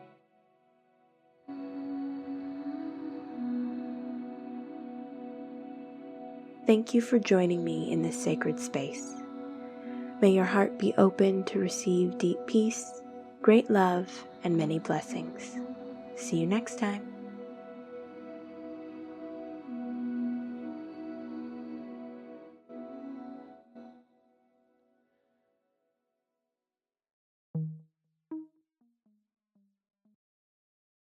Well, that was an interesting one. I was very comfortable there. Yeah. Yeah, it was really nice. I find it interesting what she said as far as the fact that life has meaning only because it eventually ends. It's like, I don't know, it was deep. That's a deep cut. Yeah, just the other night, actually. Was it last night? It might have been last night. Yeah, I was sitting there in my room, and my cat comes out of the restroom area, and like I just had this weird like sense of awareness of like, oh, like this is my life. You know what I'm saying? Like there's no other like it. Like nobody, sure, there might be at the macro level similarities to other people, but like this experience that I'm having, no one else is having.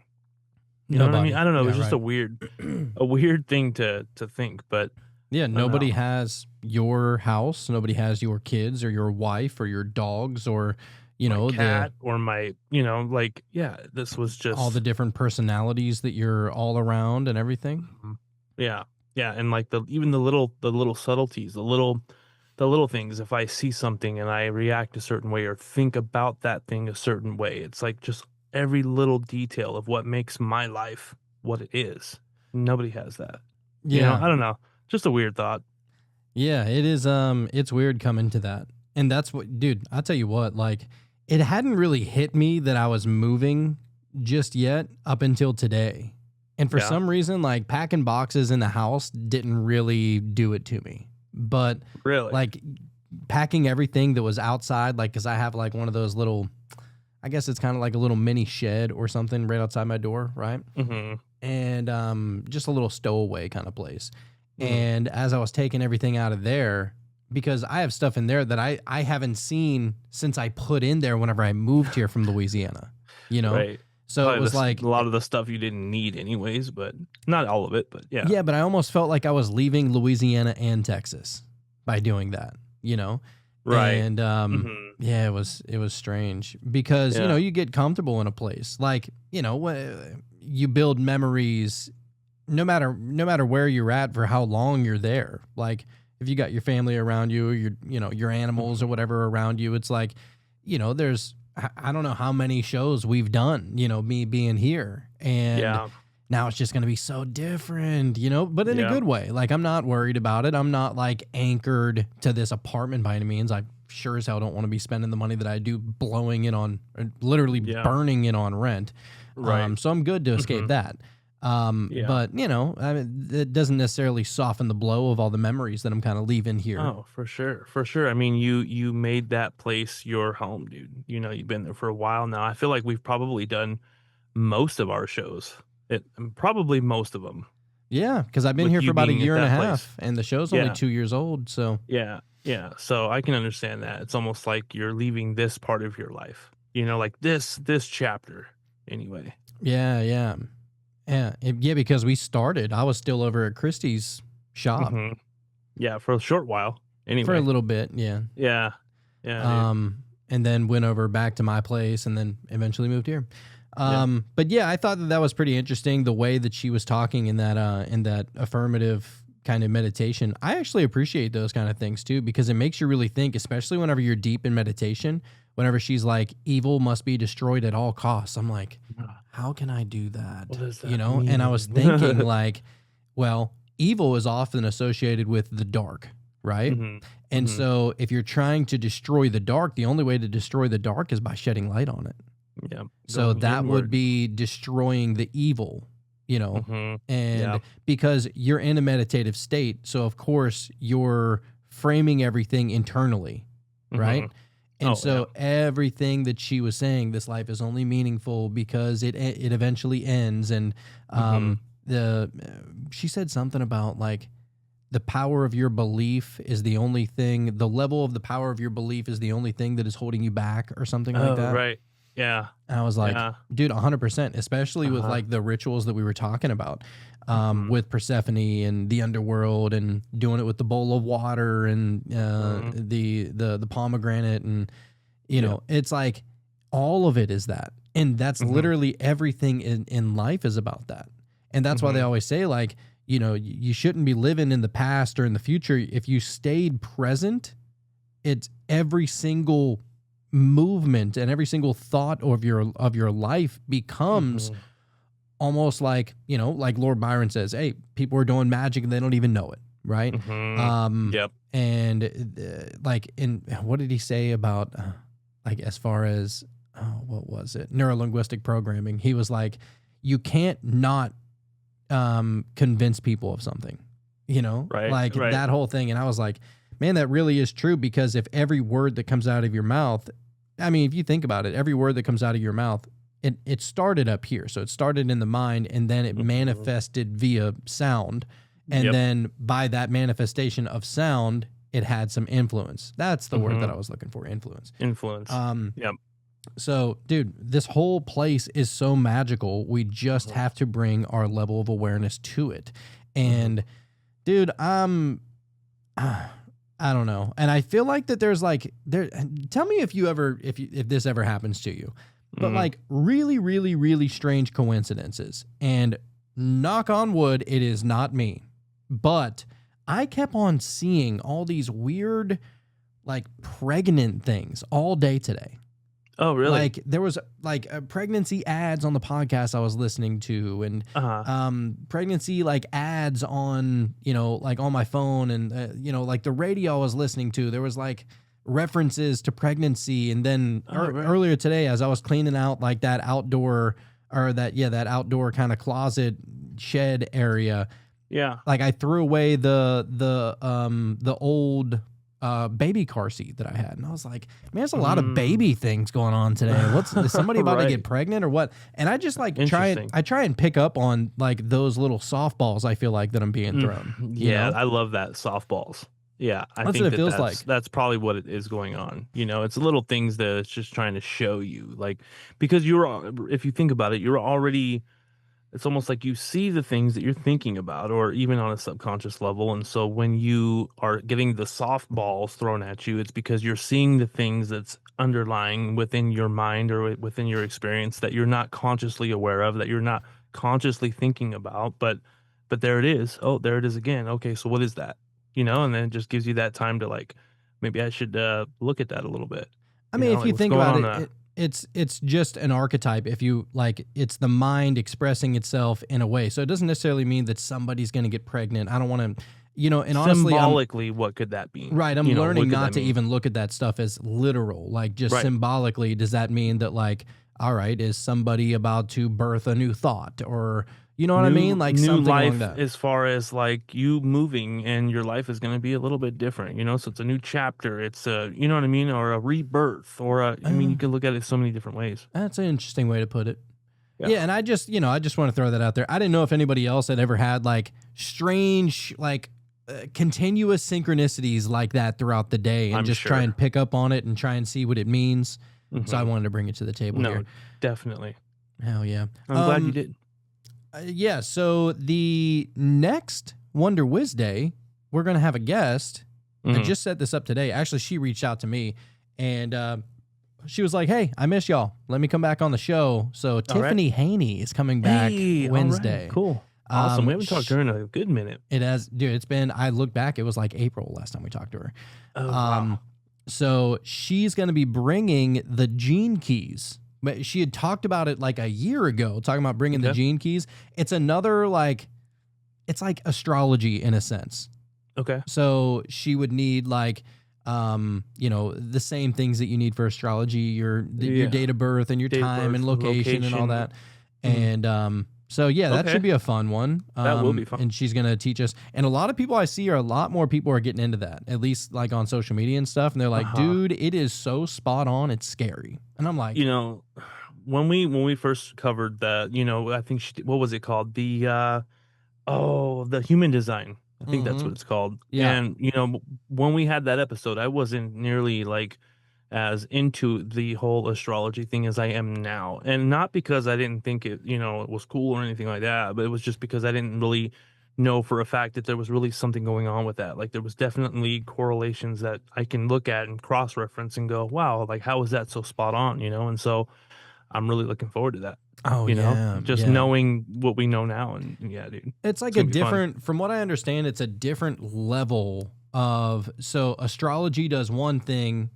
Your gene keys do, it expresses maybe what's going on. That. It expresses, I think, what's going on in the internal world, possibly. Oh. Let me just try and find real quick. That'll be great. I mean, that's kind of where it all starts anyways. Oh, it's to understand your potential, your true potential. So Gene Keys is a grand synthesis of practical wisdom to help guide you to a deeper understanding of yourself and your true potential. Like a precious treasure map, this will invite you on a journey of self-discovery to find the true higher purpose of your life. All right. Sign me up, man. I'll be there. 7:00 on my time. Hell yeah. That's going to be a fun one. Awesome. And I love catching up with Tiffany. She's awesome. Oh, yeah. And she's always thinking of some crazy stuff like we are. You know what I mean? And like we're always trying to figure something out. So, oh, dude, she owns a crystal shop. Like, that's who she is. I mean, say less, right? Yeah. So, anyway, all right. Well, that's something to look forward to. I think Monday night, or that's when we'll be recording the next one, which will actually be with if you guys want to go check him out, he's called The Giver on TikTok. He is a Freemason. And so that's going to be our first conversation with a Freemason on this episode. That'll be interesting. He actually reached out to us and he was like, yo, I love everything that you guys are talking about. It would be an honor if we could come onto your show. I was like, honor's all mine, baby. Say less once again. Yeah, learning all about the, all the Freemasonic symbolism and the pillars and dude, let's learn about it. So yeah, dude. That'll be a fun one. But anyhow, that's what to look forward to, but we're going to wrap it on up tonight. This was a fun Mabon episode. Hopefully everybody enjoyed Mabon, it. Dude. Mabon. Mabon. Right. Mabon. Quit slipping up. All right. I'm American. I speak freedom, as Jacob says. All right. Well, we will see y'all on the flip side. Bye, guys.